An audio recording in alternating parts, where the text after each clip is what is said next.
सुप्रभात बच्चों, मैं नीतू आपकी हिंदी अध्यापिका। आज हम कक्षा चौथी की किताब अनुपम पाठमाला में हम करेंगे दूसरा पाठ यानी कि सेकंड चैप्टर प्यारा दोस्त। देखो बच्चों, यह एक बहुत मजेदार पाठ है। इसमें क्या बताया गया है कि जो पशु पक्षी होते हैं उनके साथ हम जैसा व्यवहार करते हैं वो उस चीज को समझते हैं, वो भी हमारे साथ वैसा ही व्यवहार करते हैं। कई बार हम ऐसे होता है कि हम उनके साथ प्यार भरा व्यवहार करते हैं तो बदले में हमसे प्यार करते हैं, लेकिन अगर हम उनसे नफरत करते हैं तो वो भी बदले में वैसा ही व्यवहार करते हैं। तो इस कहानी में, इस पाठ में भी आपको बताया गया है कि पशु पक्षी कैसे व्यवहार करते हैं। तो देखो, तालाब में, ताल में अचानक हलचल हुई। वहां के जल जीवों ने देखा कि एक कछुआ उस ताल में आया है।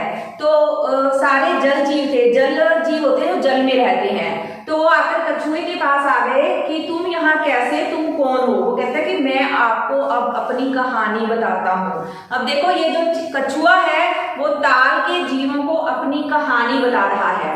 तो वो क्या बताता है कि मैं चेतन कछुआ हूँ, मैं चेतन कछुआ हूँ। चेतन क्या है? उस कछुए का नाम है। वो कहते हैं कि मैं तुम्हारे बीच कैसे आया, मैं आपको बताता हूँ। मैं यहाँ से कुछ दूर बाबा की बावड़ी पर रहता था। बावड़ी भी जलाशय ही होता है। तो वो कहते हैं कि मैं वहां रहता था। वहां पर एक दिन क्या हुआ कि मैं बाहर, पानी से बाहर पायदान पर बैठा सुस्ता रहा था कि एक लड़के ने मुझ पर कुछ खाने की चीज फेंकी। तो वो कहते हैं कि मैं फटाफट तालाब के अंदर चला गया, क्योंकि ये होते हैं ना, जो जीव होते हैं ये डर जाते हैं। हल्का से इनको छुओ या हल्की से इन पर कोई खाने की चीज फेंको तो ये डर जाते हैं। तो वो कहते हैं कि मैं तालाब के अंदर चला गया, लेकिन उसके बाद क्या हुआ कि उस दिन मेरी उस लड़के से पहली मुलाकात हुई। तो उस लड़के ने उसका, कछुए का नाम रख दिया चेतन। वो कहते हैं कि तुम्हें मेरा नाम बहुत अजीब लगेगा, लेकिन वो कहते हैं कि इस नाम से मुझ जैसे सुस्त जीव में, अब देखो कछुआ वो स्लो चलता होता है, सुस्त जीव होता है। वो कहते हैं कि मुझ जैसे सुस्त जीव में भी चेतना आ गई। तो वो कहते हैं कि वो लड़का रोज मुझसे मिलने आता और मुझे अपनी नानी के हाथ के बने ज्वार के पुए खिलाता। ज्वार भी एक तरह का अन्न होता है, तो वो उसके बने हुए पुए उसको खिलाता था। तो वो कहते हैं कि मैं यहाँ अपने नाना जी के घर छुट्टियां बिताने आया हुआ हूँ। उस लड़के ने कछुए को बताया कि मैं यहाँ पर अपने नाना जी के घर छुट्टियां बिताने आया हूँ और मेरे पापा, मेरे पिताजी आए हुए हैं मुझे लेने के लिए। कुछ दिनों में मैं यहाँ से चला जाऊंगा। तो आगे वो कछुआ, अब देखो कछुआ अपनी कहानी बता रहा है किसको? जल के जीवों को, जल जीवों को। तो वो कहता है कि उसके बाद उस लड़के ने, उस बबन ने, कछुए चेतन के दोस्त बबन ने उसका परिचय एक लड़के जीतू से करवाया। तो वो जो लड़का जीतू था, वो कहते हैं कि पहली ही मुलाकात में उसने मुझे पैर की ठोकर से मारा। अब देखो, बबन उससे कैसे मिला और वो जीतू उससे कैसे मिला? बबन तो उसे बहुत प्यार से मिला था, लेकिन जो जीतू था उसने पहले ही मुलाकात में उसको पैर की ठोकर मारी। अब देखो, वो कहता है कि अगले दिन बबन जब ताल पर बाबा की बावड़ी पर आता था तो वो सीटी बजाता था। अगले दिन क्या हुआ, जब जीतू आया उसने भी बबन की तरह सीटी बजाई। वो कछुआ तो बाहर आ गया, उसने सोचा बबन ने मेरे को बुलाया, लेकिन जब वो बाहर आया तो जीतू ने उसको उठा लिया, फटाफट उसको कपड़े में लपेट लिया और अपने दोस्तों को बुला लिया। वो उसे जोर जोर से मारने लगे, कभी पैर की ठोकर से, कभी उसको उछालने लगे। तो कछुआ कहते हैं कि मैं पीड़ा से बेहाल हो गया, मतलब मेरा बुरा हाल हो गया पीड़ा से, इतना दर्द हुआ मुझे। फिर उसके बाद सामने से बबन की आवाज आई, अरे ये क्या कर रहे हो तुम लोग, ये क्या कर रहे हो तुम लोग, इस तरह तो वो मर जाएगा। तो वो कहते हैं कि मेरे पिताजी रिमोट कंट्रोल से चलने वाली कार लाए, मैं वह तुम्हें नहीं दिखाऊंगा। देखो, बबन लालच दे रहा है उसे कि मैं वह तुम्हें नहीं दिखाऊंगा, तुम मेरे दोस्त चेतन को छोड़ दो।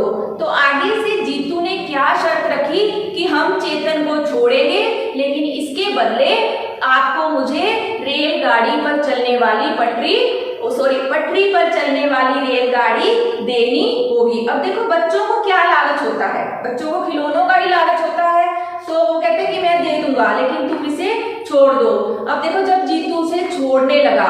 तो अब चेतन को पता लग गया कि वो उसको नीचे फेंकेगा बाबा की बावड़ी में। तो उसने क्या किया, फटाफट उसकी 3 उंगलियों को काट खाया, तो उसके हाथ से वो चेतन छूट गया। तो उसके बाद क्या हुआ, अब देखो वो जो चेतन कछुआ था वो वहां पर सुरक्षित नहीं था। तो सुबह मतलब को फटने वाली थी, मतलब हल्का हल्का जैसे सूरज निकलने वाला होता है। तो वो आया, बबन आया बाबा की बावड़ी पर, उसने सीटी बजाई, फटाफट कछुआ बाहर आया। तो उसने कहा कि अब तुम यहाँ पे सुरक्षित नहीं हो, मैं तुम्हें यहाँ से थोड़ी दूर राम तलैया में छोड़ दूंगा। तो मैं उससे, वो कछुआ कह रहा है कि मैं उससे कितनी ही बातें पूछना चाहता था, लेकिन वो जल्दी में था। उसने मुझे जल्दी से एक तौलिए में लपेटा और बेहद तेज भागने लगा, और उसके बाद जल्दी ही हम राम तलैया पर पहुंच गए।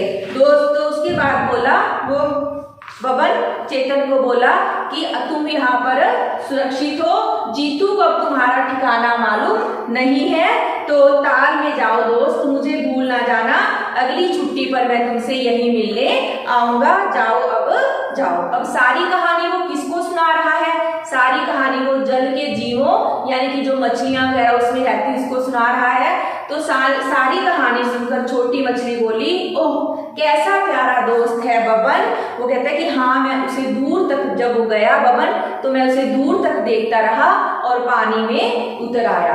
अब देखो इस कहानी से हमें क्या शिक्षा मिलती है, इस कहानी से, इस पाठ से हमें ये शिक्षा मिलती है कि हमें भी जो ये पशु होते हैं, ये पक्षी होते हैं, इनके साथ प्यार का व्यवहार करना चाहिए, नफरत का नहीं। वो देखो बबन कितना प्यार करता था उस कछुए को, लेकिन जीतू जैसा शैतान लड़का जिसने उसे बहुत मारा, यह उसके लिए सही नहीं था। तो हमें भी जो ये पशु है, ये पक्षी है, इनके साथ प्यार का व्यवहार करना चाहिए। तो ये देखो बेटा, ये मैंने यहाँ पर कठिन शब्द लिख दिए हैं, तो आपने इसको अपनी नोटबुक में, कॉपी में लिखना है और इसके शब्दार्थ, इसके क्वेश्चन आंसर लर्न करने हैं। ओके बेटा, thank you, have a nice day.